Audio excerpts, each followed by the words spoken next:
It's got a lot better since I've moved out of Mom and Dad's, I think, because I picked them up there. Yeah. But I've not touched a Ouija board ever since. I refuse to. I'm terrified. And I've only went to the tunnel like twice, and every time I go, I have such a bad feeling. I have such this like huge desire just to start walking over the bridge.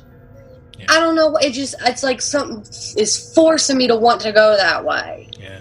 And I'm scared too. Yeah, that's what I'm saying. You don't know what mystery is on the other side. Yeah. Right? Yeah, that's insane. Let me back up a little bit too, because Misty is our other sister. So just to kind of spell out for some of these folks who these people are. Misty is our other sister, and Jax is probably one of your guys' close friends, and Brittany is one of your also close friends too. Yeah, that kind of some of the names that we kind of mentioned in there for folks out there that aren't super duper aware. Me, Jax, and Misty was like a trio. Jax was pretty much our other sister. Yeah. So that's crazy though. So from there, once you kind of shut things down with the Ouija board, and so you kind of, I guess, ditched the Ouija board. You got rid of it. You handed it off to your dad or to somebody else to get rid of. Well, Dad found it. He got furious. Yeah, I don't know what he did with it, but yeah. And then so from right there, after we cut it off, and that's when he said like the incubus, I'll be a succubus and stuff like that. Things got really bad for a while. Like I said, pulling on my hair. I felt people touching my back door, slamming, stuff like that. It got bad for a while. So I think that was him being angry. Yeah, that response to like being, I guess, declined. Yeah. So that's crazy though. Did you ever hear anything else about the guy that was trying to help you all? I mean, was there any other story or any other news? There was... his wife, they did a full investigation. The way that they thought his wife had done it, because the way the noose was hung or the way something was done, he couldn't have. There was pretty much nothing he could have stood on to kick out from under him. Wow. He would have had to had laid there and hung himself, which is very hard. Your instincts kick in, and you'll pick yourself back up. It's just like you can't really drown yourself without a weight or something. Right. Yeah. But nothing. She stopped doing the getting on there at all because I guess she was heartbroken about it. But I don't know if it was Adam trying to prevent that protection spell and stuff. I have no idea. But reading the news article about Josh, who he said he was the first time, about how he just walked off his porch, didn't say a word, and walked directly in front of the train, he told us that was him, you know? Yeah, well, that's kind of where my mind goes with that, is that they sound very similar. It sounds almost like that's his shtick, right? Like that's his thing, right? So maybe not forcefully do those things, but to push people into doing those things, right? Because there was stuff that I missed that I didn't think about, like in the beginning. I asked him, is right after Poppy passed, who people don't know is my grandfather. You're my brother, but you were raised by him. That's your father. And I asked if I could talk to Poppy, and he said, oh, no. He's too good to come to this level and stuff. Yeah, he told me I could talk to. After that, he would like spout out ha-ha, and he said I could talk to any murderer, child rapist, or he said something else. In the world I want to talk to, but don't expect to talk to my family. Right. And like that just went over. I just thought he was being creepy then. I just went over my head at the time, you know? Yeah. Yeah, well, it's probably the cesspool that he's kind of hanging out in, you know? Yeah. His peeps, right? Or his, I guess it's a him. Who knows? Who knows what he really is? Yeah, what Joe said, the guy from Pal Talk, was that there can be restless spirits that you can run into and stuff like that, but you don't get those on a Ouija board. You get demonic things on a Ouija board. It's not going to be like somebody that died in 1812 and just hanging out. It's going to be bad stuff you get. And that they like to lie to you. They like to deceive you, and they try to trick you and stuff. Because what I've always heard with a Ouija board is that you have to say, like, goodbye, and you have to move the triangle, pendulum, I don't know what it's called, down to goodbye. And if you don't, that spirit can get out. So I think that's it's like something with like shutting. You have whatever that is, right? You have to properly say goodbye to him, and I think that's why Adam always wanted me to talk to him by myself, hoping I would mess it up and stuff. Because me and Misty were so unexperienced with it. Jax had a little bit of history with it, right? But not us. Well, and that's kind of like with me. I mean, like the most that I've ever really known of that is just like playing with like the Hasbro version of. Right. You can make a Ouija board out of anything. You can do it with a piece of paper and quarter. Me and Tennille, my other friend, used to do it all the time. Yeah. And I have used a Ouija board by myself. I remember one time I was dating my boyfriend, and his initial started with a J. And I'd asked Adam, I was like, well, what's the initial of the guy I'm going to marry? And he said P. And I was like, and all the names I could think of was like, Peter or Paul. And I was like, I'm not gonna marry some freaking geek with a name like Peter. Sorry to the Peters out there, but and I didn't remember that until years later, till when I started dating Preston. Misty reminded me of that. And I was like, oh dang. Wow. Yeah, that's wild to hear. Kind of how all that kind of interlinks. And over the span of how many years was this? How many years did this occur over?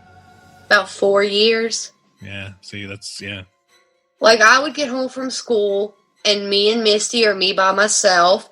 Before he was showing his evil side, I would talk to him by myself. We would talk to him like we are texting a friend. Mm-hmm. We talked to him daily, all the time. And he was so nice like a friend and stuff like that.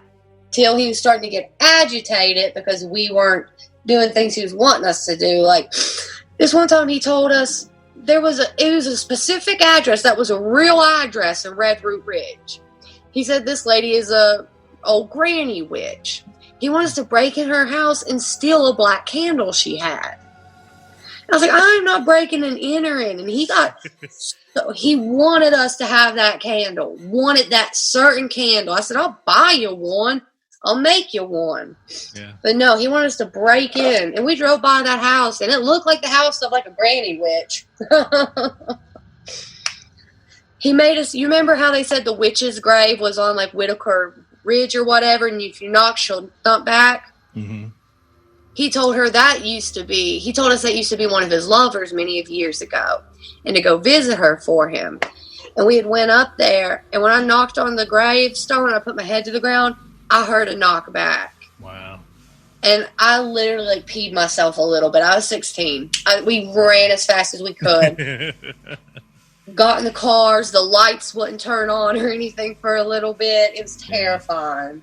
It's interesting what you find, especially kind of in the mountains there, In the mountains of nowhere. You find so much stuff. Well, it's interesting because, and I don't mean to give away too much, but as I kind of research stuff for other episodes too, obviously one of the most well-known kind of occurrences in Appalachia is the Bell Witch. Mm-hmm. Right? And that's one of the more well-known kind of legends from that area, kind of more into Tennessee, but it's from there, right? It's recognized as one kind of number one Appalachian kind of folklore horror story is that. So you see a lot of those things that seem to kind of manifest, and you hear a lot of that stuff from the old folks kind of in the area that it's funny because, you hear folks that are very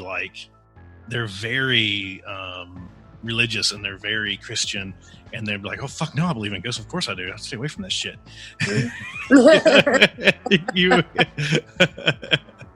Like Nanny, very religious, Pentecostal holiness, never wore pants a day in her life. She would tell me in Whitewood they call them granny witches, which they're Christian ladies, but they don't consider it witchcraft, but it is. They make spells and potions and stuff like that.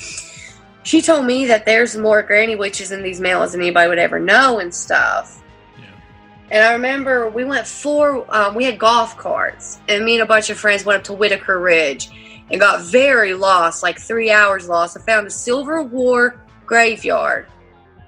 We could tell by the dates. And there was a little house, one-room shack there with lights on. And this lady came out and asked if we needed help, and it was like 4 a.m. I was like, hell no, I don't need help from you. It was terrifying. Well, and I think that's what's really interesting, about Appalachian and just kind of general, is because there's so much old stuff. Mm-hmm. Right. You're just kind of like, there's just so much old stuff there, from kind of the early on kind of native influence through that area, and then through everything else. And then obviously, that area, I mean, you're talking kind of Virginia and then Southwest Virginia. You're talking about stuff that was influenced by the Revolutionary War, a lot of blood. You're talking about stuff that was influenced by the Civil War with a lot of blood, and then into more modern times with just poverty and desperation and kind of exactly. That's what Nanny always said, is that these women, this area was getting tore apart. It was getting slaughtered all the time. We had nothing. So they did everything they could. And Nanny always said they're religious, but they didn't pray to one God. They asked any of them. Yeah. Sometimes not even gods. It was so interesting that to me that so much of the stuff kind of came over with people, because there was there's a huge Scotch-Irish influence there. A lot of folks that immigrated there. And so by the time this one comes out, the other one should be out, but we just did an episode on sin eaters. So sin eaters, if you're not familiar with them, they're exactly what they sound like. It was literally like this peasant person that was kind of lower in their community. They were in poverty. They kind of needed, they probably needed food. They were starving. Basically not the most upstanding person in the community. But if someone passed away before they had the opportunity to absolve their sins with a priest or someone, they would call a sin eater, who would basically do this real ritualistic feast on top of their dead body. So it would be like a piece of bread and like some old beer, and they would literally eat that from on top of the dead person. And the thought is that person's sin was absorbed into that stuff, and the sin eater would take on their sins. And now, Grandpa Joe can go on to be to heaven because the sin eater now carries their sin. Yeah. I say all that because what's funny about that is, as I was researching and reading about all this stuff about sin eaters, other than they trace their roots way, way, way back, right? Way, way, way back. And it's kind of 18th, 19th century, mostly in kind of, that area. But then from there, it moved into the Appalachian region. So sin eating was actually a pretty common practice in that area as well. And up in these mountains, there's a lot of stuff hidden. There was a lot of people. I mean, still modern times, it's pretty much, if you're not Christian, you're not right, Mm-hmm. So a lot of people with other religions that practice other types of arts would hide deep in the mountains, so neighbors won't whisper and stuff like that. Yeah. There's a lot of dark influence in this area. Yeah. I always thought that I did not realize, like that one in particular, how much it actually followed, into the mountains. So we like to think about like that kind of 18th, 19th century time frame, kind of looking over, kind of across the pond and going, oh yeah, of course they had sin eaters, there, but not so much here, Mm-hmm. But we did in the mountains. We did. So there was professional sin eaters that would do that. Yeah. And even as a teenager, I would have like my friends' grandparents, if I had a sty, they're like, oh, here, cut your thumb and let me taste your blood. It will get your sty gone. Mm-hmm. That ain't normal, know? But somebody had just recently released a book about granny witches, about how, our grandmas do stuff like that. They're like, oh, well, get somebody to buy the sty from you. Or if this happens, go get bark off this tree, rub it on it, Yeah. It's very interesting. I've only read certain passages from it, but I want to get the whole book. Yeah. I have to check that out. We'll have to find out what that is and try to. Yes, absolutely. And promote it, because that would be super duper cool. Yeah, that's wild. That's wild to hear kind of the outline of the of kind of how everything went down. Because you're like borderline plagued by demon, right? I mean, yeah, it was all the time, and I was so terrified of him. And he was so hateful. If he, like, once he said his name Zuzu or Zozo Zulu, something, I started with the Z, and that he'll get me one way or another. And I swear, I saw him in this apartment before too. Well, because that big 8 foot tall. Because I'm one of to be doing paranormal true crime stuff. I'm very not superstitious when it comes to a lot of stuff. If something's truly unexplainable, then for sure. Right. I'm way less kind of in tune with that stuff. But it's funny, as we've been talking through this,